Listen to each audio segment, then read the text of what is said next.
Hello everyone, hope you're doing well. I thought we'd go over some more changelogs, a fair play, and also something that I didn't even know happened, and I'm guessing it affected some people in some place, but it turns out there was some server outage in War Thunder. Gaijin has basically given people who had premium account 4 hours free premium account, which I'm guessing was how long the kind of outage was. But I'm guessing it happened in European time because I have no idea when it happened. It definitely didn't happen when I was playing, so hopefully people weren't too affected by that. So in this video, we'll go through a bunch of changelogs, we'll go through a bunch of general changes, and also bans, because there's a bunch more people who have been hit by the whip. As always, if you enjoy the content, make sure to subscribe and like the video. Let's get started.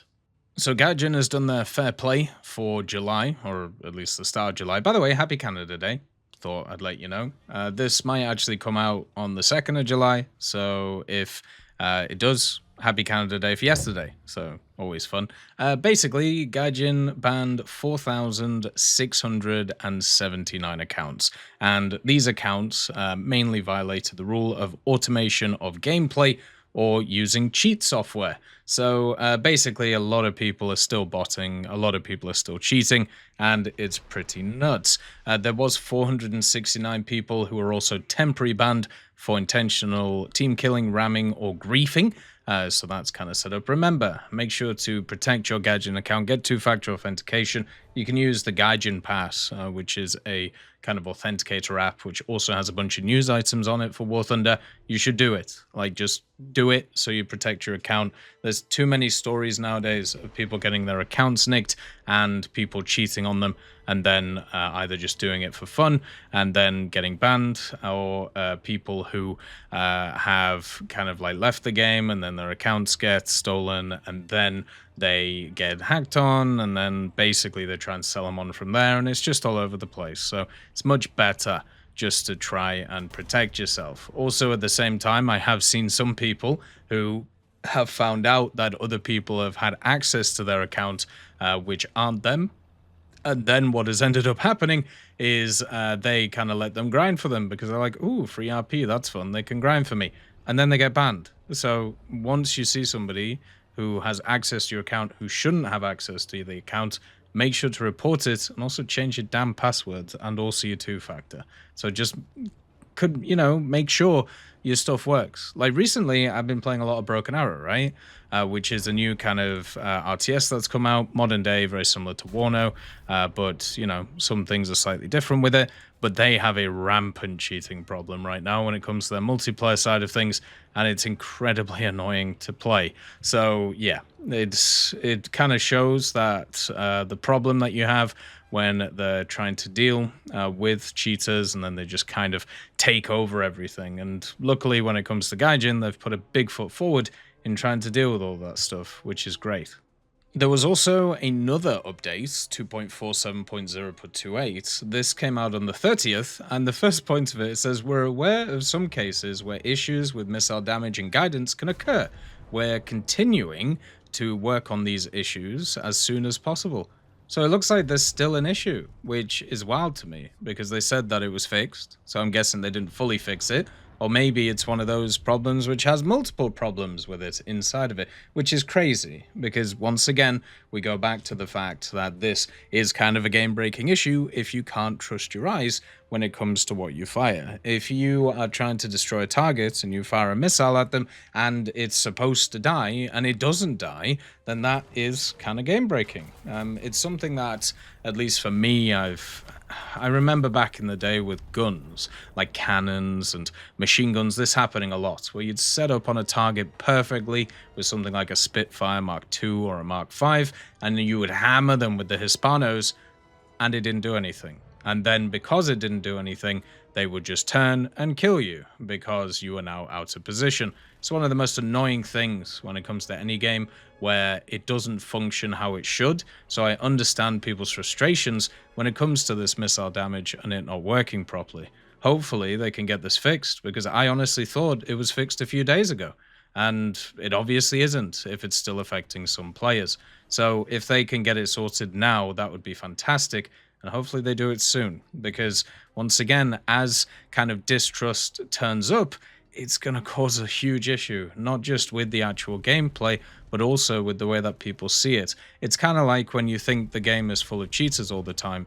You feel like no matter what happens, you are going to run into cheaters, therefore what's the point in trying, therefore you're going to install the game. So if a game doesn't work properly, like if you run into bugs, people just stop wanting to play it. It has happened to me multiple times, like Alien Isolation, which is a game that I've talked to a ton of people with.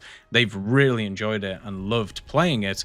For me, I'm not a huge fan, because I ran into so many bugs, some game-breaking bugs in the first like 2 hours of the game, and it made me just put it down. So I really hope they get this sorted out. There was a bunch of other stuff that they fixed for aircraft. There was a bug that caused HE shells to deal little to no damage to aircraft. That's been fixed. So if you were literally running the meta shells, you were doing less damage. Always enjoy that. By the way, if you haven't seen the video that Gaijin made on the HESH shell, hilarious. You need to watch it. It's a fantastic meme. I don't know who decided in the Gaijin offices that they were going to gaslight the whole community, but whoever it is, well done, because you have completely gaslit everybody with saying that HESH is useful. Absolutely insane, that video, by the way. Just a nuts take, and generally just ridiculous. There was also a bug that caused jet, aircraft, and helicopter fuel tanks to work incorrectly, leading to premature fuel starvation and negative overload. So that's been fixed, which is good. They also increased the explosive amount on the ASM-1 and ASM-2 missiles. Basically 70.5 now is how big they are for their explosive mass in kg. Pretty nice. They also improved the skimming, which is pretty cool. The Hunter FGA-9, there was a bug where it was possible to use fuel tanks together with other weapons on the same pylon, leading to the models clipping through each other. That's been fixed. And the J8F, there was incorrect display of the number of large and small caliber countermeasures in battle, so they've fixed that. And also the same thing happened with the JF-17, apart from it was in the battle window, where it basically said that, basically it had the wrong amount. So the total amount of countermeasures and the configuration should have been 72 instead of 64. So it's kind of all over the place. The FA-18C MLU-2, the AIM-120C5s attached to the BAO countermeasure pylons now have a countermeasure icon, so you can see it. The same thing happened with the F-15 Ra'am with some of their secondary armaments, and also the DO-217K1. There was a bug that caused the name of the SC-1000 bomb to appear as a file path. That's been fixed too. Very similar to how the camos were going on. For ground vehicles, the Namer Tricon, which I will one day learn how to say, there was a position of the launcher that's been corrected, and also the Firefly for the Overlord pack. The thickness and armor types of the tracks and the wheels attached to the main armor have been corrected to match the thicknesses and armor types of these elements installed on the vehicle's chassis. The mass has been reduced to 35 tons, so it should be a little bit more mobile. And also the claws system, a bug that caused the amount of AIM-9X missiles displayed in the action panel of the TADS vehicle to be 0 after replenishing the missile, has been fixed. And also there was a bug that caused the multi-vehicle SAM launcher vehicles to sometimes appear next to any vehicle in the hangar. That's been fixed. I kind of like that though. It would be nice if they showed both the vehicles and then you could kind of quick switch between them. But I suppose the idea is you're supposed to preview them through the hangar, so that also works. Also, the parameters of the hydraulic pump catching fire have been corrected. The fire effect, which could previously be unnoticed, is now bigger and lasts longer. The damage dealt by the fire has been increased. The chance of the pump catching fire from the fire of in nearby modules has been significantly reduced. So basically, when it is on fire, it does more damage, but it is harder for it to be on fire. So kind of, it would be nice if they put statistics in here, like percentages. Luckily, we have the data mines for that, so at least that fixes that. On naval, there was a bug that caused battleships to take too much damage from HE shells. That's been fixed. And also the Somas, the Porter, and the Atlanta. There was a bug that caused the name of the 28mm belt to be wrong and appear as a file name once again. For the locations and missions, I wonder if they actually brought back some of the missions that they removed, because they've done a bunch of like fixes with them, so I wonder if they're back in rotation. There was a bug that caused windmills on some tank locations to not have collisions. That's been fixed. Also for Finland, There was a bug that caused invisible objects to appear in some spots. That's been fixed too. And Golden Quarry, there was a bug that caused invisible objects to appear in some spots again. So literally, stuff was just... you weren't able to actually move around because you would just run into invisible things. How does that happen? Honestly, how? What? How does a bug exist that on random maps, random invisible objects just spawn around the place? What? Frozen Pass. There was a bug that caused the train cars to be missing from the tunnel. That's been fixed too, which means it's rumble in the tunnel time again.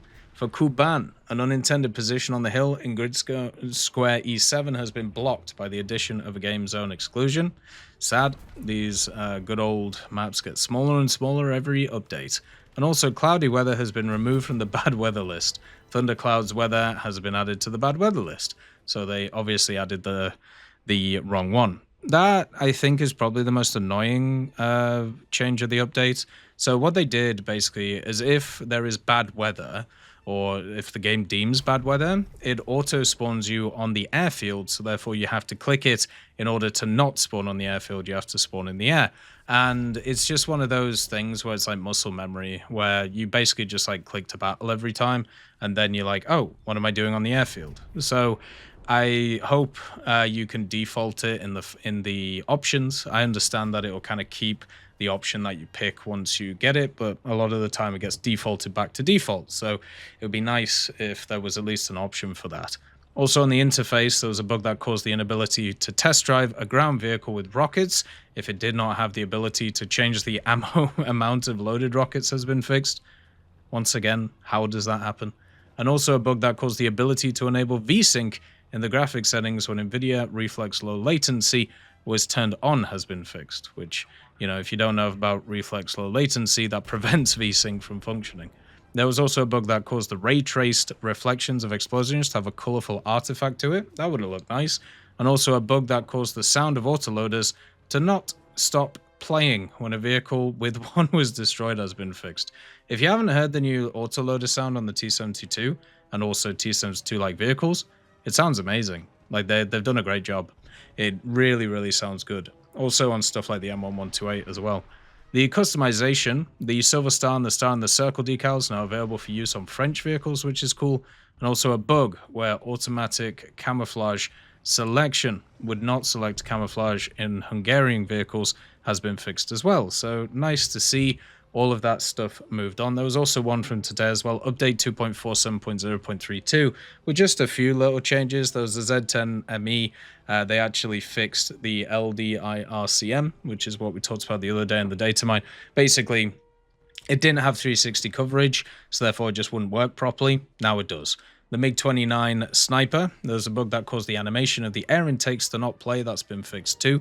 I should also say something else about the DIRCM. They did also make it not as powerful as it was, at least on the Mi-28NM and also the Mi-8. So we'll have to see what goes on from there, because it was kind of ridiculous. Like it literally would just make missiles go crazy.